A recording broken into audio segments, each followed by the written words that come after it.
বাংলাদেশের food সিকিউরিটিতে red zone, এখানে দুর্ভিক্ষ হতে পারে। ওই আমির হামজার বাড়ির পাশে 4টা ডিজেলের খনি আছে, বাংলাদেশে কোনো ডিজেলের সমস্যা নাই, পেট্রোলের সমস্যা নাই, আমাদেরকে ধ্বংসের অতলান্তের দিকে নিয়ে যাচ্ছে। আমি চলে আসি গোলাম মাওলা রনি। রনি ভাই, আপনার কাছে এই সময় আলোচনা হওয়ার কথা ছিল জ্বালানি তেলের বিষয়টি নিয়ে, যেহেতু যুদ্ধের কি প্রভাব বাংলাদেশে পড়বে সেটা এখন পর্যন্ত আমরা জানি না, যুদ্ধ কতদিন চলবে সেটাও আমরা এখন পর্যন্ত জানি না। কিন্তু আমরা সংসদে যে চেহারাটা দেখতে পাচ্ছি, দু দলের শুধুমাত্র জুলাইকে কেন্দ্র করে মুখোমুখি অবস্থান, সেটি আসলে জনগুরুত্বপূর্ণ যে ইস্যুগুলো, সেই ইস্যুগুলোকে ধামাচাপা দিয়ে দিচ্ছে কিনা, এবং এটা আসলে ভবিষ্যতে খুব ভালো কোনো ফল বয়ে নিয়ে আসবে? আপনার কি মনে হয় রনি ভাই? প্রথমত হলো যে এখন বাংলাদেশের যে অবস্থা, আমার কাছে মনে হয় যে একটা সর্বদলীয় কমিটি করা উচিত সংসদের ভিতর এবং বাইরে।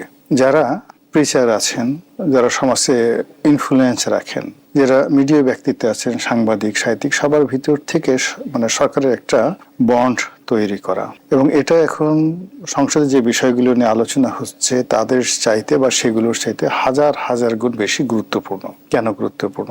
আজ থেকে মাস 3 আগে যখন যুদ্ধ শুরু হয়নি, তখন জাতিসংঘ একটা যে তাদের যে FAO, তারা একটা রিপোর্ট বের করেছে এবং সেই রিপোর্টে বাংলাদেশকে লাল তালিকাভুক্ত করেছে যে এখানে খাদ্য সংকট দেখা দিবে। 1 2 নম্বর হলো যে ডক্টর মোহাম্মদ ইউনূস যখন ছিলেন তখন IMF, ওয়ার্ল্ড ব্যাংক, জাইকা থেকে শুরু করে অন্যান্য যে ফাইন্যান্সিয়াল ইনস্টিটিউশন, তারা প্রেডিক্ট করেছিল যে বাংলাদেশে যেভাবে চলছে তাতে 3 থেকে 3.5% জিডিপি হবে, যেটা শেখ হাসিনা যখন রেখে গিয়েছিলেন ইট ওয়াজ অলমোস্ট 7%, তো তার অর্ধেক।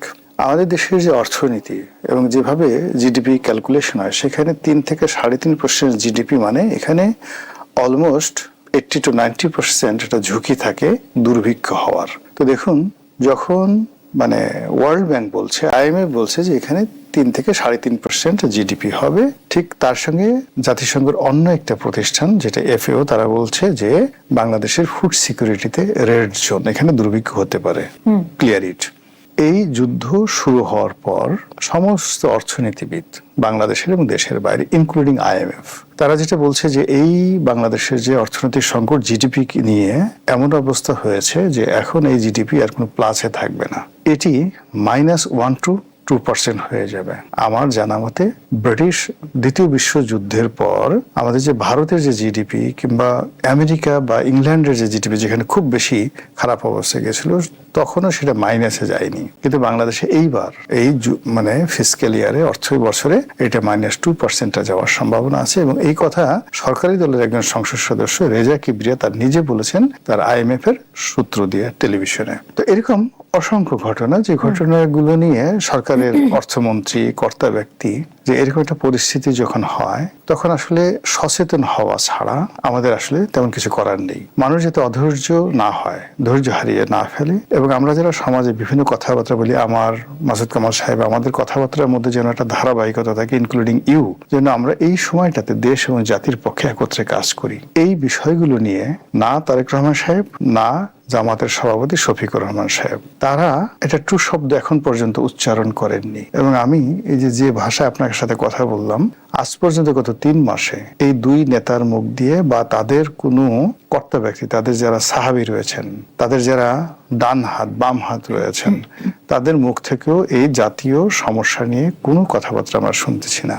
সরকারের কাছ থেকে যে কথা শুনছি সেটা হলো খাল কাটলে বাংলাদেশের সব সমস্যার সমাধান হয়ে যাবে, কোনো দুর্ভিক্ষ থাকবে না, এবং ধান, চাল, আটা, ময়দা, চিনি থেকে শুরু করে নিত্য প্রয়োজনীয় দ্রব্য সামগ্রী খাল দিয়ে ভেসে ভেসে এসে টেকনাফ থেকে তেঁতুলিয়ায় এতটা ছড়ায় যাবে, শুধু লোকজন খালের তীরে দাঁড়িয়ে বস্তা ভরে ভরে সেখান থেকে তুলবে, এরকম অবস্থা মনে হচ্ছে। তাদের অবস্থা দেখে মনে হচ্ছে যে তারা যে ফ্যামিলি কার্ড দিচ্ছে, ওটা এত গুরুত্বপূর্ণ যে ওই ফ্যামিলি কার্ড যেখানে দেন, আপনি গাছের কাছে দেন, মাছের কাছে দেন, ব্যাংকের কাছে দেন, বিমার কাছে দেন, বিল্ডিং এর কাছে দেন, ওই কার্ড ছোঁয়ানোর সাথে সাথে সেখান থেকে শুধু টাকা বেরোতে থাকবে, আয় করতে হবে না। তারা ডিজেল কার্ড করছে, ভাবসব দেখলে মনে হয় এই ডিজেল কার্ড যদি ওই আমাদের যে বিভিন্ন ব্রিজ, কালভার্ট, পুল, এগুলোর যে পিলার গুলো আছে, পিলারের ঘষা দিলে ওখান থেকে খালি তেল বেরোতে থাকবে, ডিজেল বেরোতে থাকবে, এইরকম একটা তার আনন্দ উৎসবে মানে মগ্ন। অন্যদিকে জামাত, এনসিপি, তাদের বক্তব্য হলো যে এই মুহূর্তে যদি জুলাই সনদ পাশ হয়ে যায় পাশ হওয়ার সাথে সাথে বাংলাদেশে 100টা ডিজেলের খনি আবিষ্কার হয়ে যাবে, পাওয়া যাবে মুহূর্তের মধ্যে। আল্লাহ স্বপ্নে দেখাই দেবে যে তোমাদের আর জান্নাত ঠান্নাতের এই সমস্ত বেশি একটু পরে পরে করো। ওই জায়গাতে জামাতের বাড়ির নেতার, অমুক নেতার বাড়ির পাশে, ওই আমির হামজার বাড়ির পাশে 4টা ডিজেলের খনি আছে। খালি ওখানে টিউবওয়েল বসাবা, ভক ভক ভক ভক করে ওখানে শুধু ডিজেল বেরোতে থাকবে। বাংলাদেশে কোনো ডিজেলের সমস্যা নাই, পেট্রোলের সমস্যা নাই, শুধু জুলাই সন স্বাক্ষর করলেই হবে। আরেকজন হয়তো মনে করতেছে যে না, এখানে যদি সংবিধান সংস্কার করা হয় তাহলে আমাদের যে এখন এই মুহূর্তে অর্থনৈতিক সংকট আছে, কিন্তু এটা করার সাথে সাথে বাংলাদেশ ব্যাংক অটোমেটিক এখানে যেখানে সোনা আছে 100 গুণ সোনা হয়ে যাবে, যেখানে ডলার আছে 100 গুণ ডলার হয়ে যাবে, যেখানে টাকা আছে 100 গুণ টাকা হয়ে যাবে। ফলে এই যে তারা একটা হ্যালোসিনেশন এবং একটা ইলিউশন, ইংরেজিতে যে দুটো শব্দ বলি, এই দুটো দ্বারা সরকারি দল এবং বিরোধী দল যে হ্যামিলনের বাঁশিওয়ালার মতো করে বাঁশি বাজিয়ে বাজিয়ে আমাদেরকে ধ্বংসের অতলান্তের দিকে নিয়ে যাচ্ছে। সংসদ কি আসলে কোন রকমের সমাধান ছাড়াই কোন আলোচনাতে চলছে? মানে এমনটাই তো মনে হচ্ছে না। আমি এখানে মানে এখানে সংসদের কতগুলো বিষয় থাকে। ফার্স্ট থিং হলো যে এখানে প্রশ্নোত্তর পর্ব থাকে, পয়েন্ট অফ অর্ডারে তারা দাঁড়িয়ে কথা বলে জনগুরুত্বপূর্ণ বিষয়, বা ওখানে সংসদে কারো যদি অধিকার ক্ষুণ্ণ হয়, এরপর তারা নোটিশ দেয়, যে কোনো জনগুরুত্বপূর্ণ বিষয়ে নোটিশ দেয়। এর বাইরে রাষ্ট্রপতির ভাষণের উপর তাদের একটা আনলিমিটেড লিবার্টি থাকে তারা কথা বলার জন্য। তো যে কয়টি অধিবেশন হয়েছে, রাষ্ট্রপতির ভাষণের উপরে আলোচনা হয়েছে, অনেক বিষয়ে নোটিশ দেওয়া হয়েছে, অনেকে পয়েন্ট অফ অর্ডারে দাঁড়িয়েছেন। তো এই যে জিনিসগুলো হয়েছে, তারা সব ব্যাপার কথা বলেছে, মুক্তিযুদ্ধ নিয়ে কথা বলেছে, রাজাকার নিয়ে কথা বলেছে, তারপর শেষে তাদের ব্যক্তিগত স্বার্থ সংশ্লিষ্ট বিষয় নিয়ে কথা বলেছে, একে অপরকে ভুয়া ভুয়া বলেছে, একে অপরকে গালাগাল করেছে, ঠাট্টা করেছে, মস্কারা করেছে, সবই করেছে, কিন্তু আপনার আমার কথা বলা হয়নি। এটা বিরতি নেই।